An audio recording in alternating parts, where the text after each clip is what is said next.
হযরত আবু হুরায়রা রাদিয়াল্লাহু বর্ণনা করেন, রাসূল সাল্লাল্লাহু আলাইহি ওয়াসাল্লাম আমাদের নিকটে আসিলেন এবং বলিলেন, শুনো, নিজেকে রক্ষা করিবার জন্য হাল তৈয়ার করো।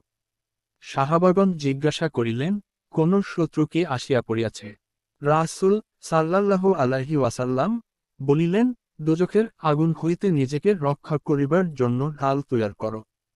সুবহানাল্লাহ, আলহামদুলিল্লাহ, লা ইলাহা ইল্লাল্লাহু আল্লাহু আকবর, ওয়ালা হাওলা ওয়ালা কুওয়াতা ইল্লা বিল্লাহ বলো।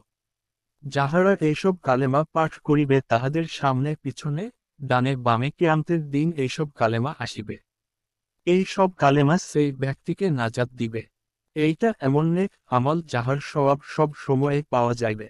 ফায়দা, হাদিসে যে বলা হইয়াছে, এই সব কালেমা সামনের দিয়া পিছন দিয়া ডানের দিয়া বামের দিয়া আসিবে, এই কথার অর্থ এই যে কিয়ামতের দিন এই সব কালেমা সুপারিশ করিবে। যেই ব্যক্তি এই সব কালেমা পাঠ করিবে, পাঠকারী ব্যক্তির জন্য কিয়ামতের দিন তাহা সুপারিশ করিবে। সুবহানাল্লাহ।